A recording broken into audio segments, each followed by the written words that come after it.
Kita lanjut lagi ke soal nomor 28.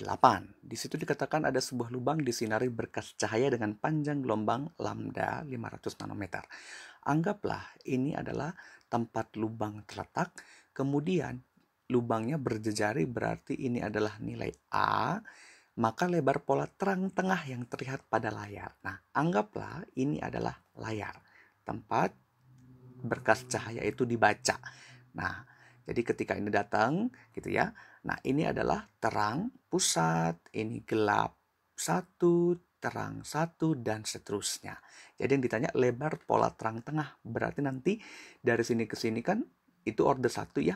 Yang karena ditanya lebarnya berarti nanti 2 kali jaraknya. Ini adalah Y jaraknya tuh. Tapi yang ditanya adalah lebar pola terang. Berarti karena ini setengah, maka harus kita kalikan 2 biar jadi 1. Ya, oke. Maka nanti pertanyaan sebenarnya adalah lebar pola terang tengah itu adalah delta Y. Nah, karena ini hanya ada satu lubang, maka kita lihat dari pola difraksinya. Nah, sehingga dari situ kita gunakan rumus yang mana? Yaitu yang D sin theta sama dengan M lambda. Tapi sin tetanya kita ganti menjadi Y per L sama dengan M kali lambda. Maka kita ubah persamaannya menjadi Y sama dengan M lambda kali L per D. Nah, masukinlah angka yang sesuai. M-nya 1. Nah, karena kita lihat terangnya ya.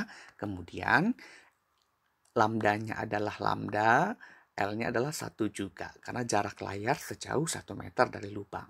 Dan D-nya katanya 400 lambda. Berarti tidak usah kita ganti angkanya. Maka Y sama dengan, ini coret lambda, maka 1/400 itu dalam satuan meter ya. 1/400 dalam satuan meter. Berarti kalau kita ubah ke dalam meter, berarti 1000 dibagi 400, yaitu 2,5 mm. Itu adalah jarak antar pola. Tapi karena ditanya lebar celah, berarti ya kita lihat lebar celah, maka 2 kali Y. Berarti delta Y sama dengan 2 kali Y, yaitu 2 kali 2,5. Oke, sudah tertebak jawabannya ya. Berarti 2 kali 2,5 adalah 5 mm. Maka inilah jawaban yang sebenarnya. Sehingga opsi yang tepat adalah D. Gitu ya. Jadi kita menggunakan persamaan yang ini untuk kasus sinar difraksi. Nah, sekarang saya lanjut ke soal berikutnya. Oke, nomor 29.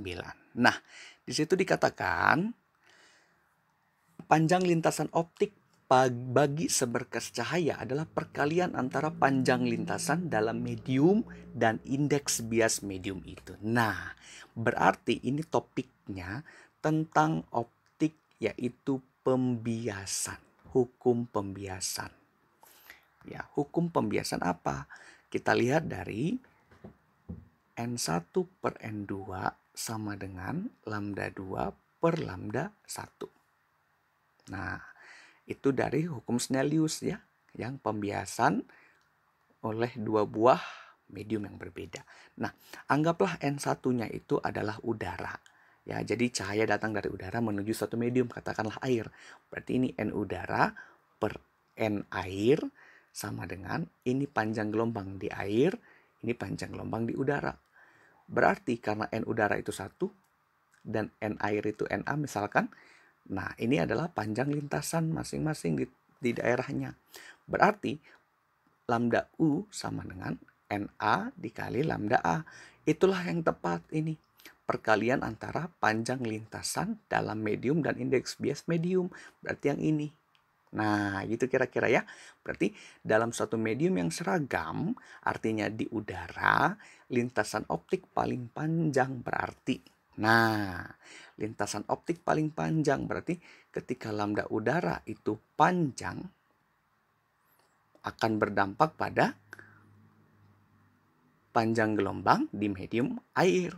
Nah, jadi panjang gelombang atau panjang lintasan di medium itu juga paling panjang karena sebanding ya, sebanding ini ke sini. Nah, apalagi indeks bias air itu atau indeks bias zat itu lebih dari 1. Nah, gitu ya. Jadi indeks base air bahkan kalau tidak kita mengacu pada data itu sekitar 4/3. Yang artinya 1,33. Nah, gitu kira-kira ya. Nah, maka jawaban yang tepat untuk soal ini adalah yang A ya.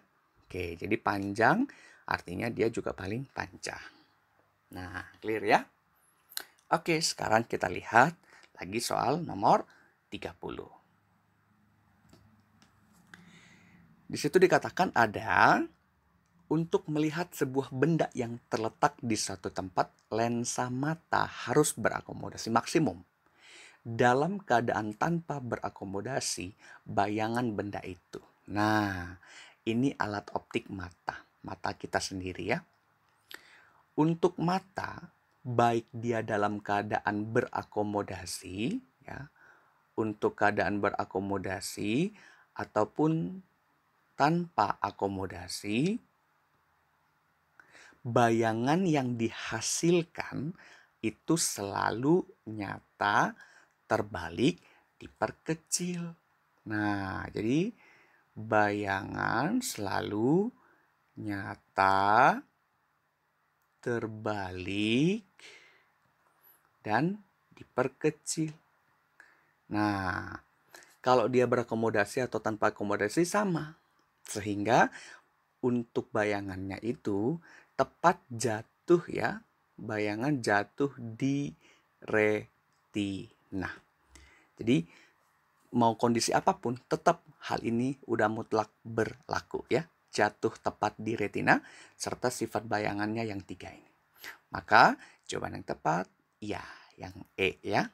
Berada di retina dan terbalik.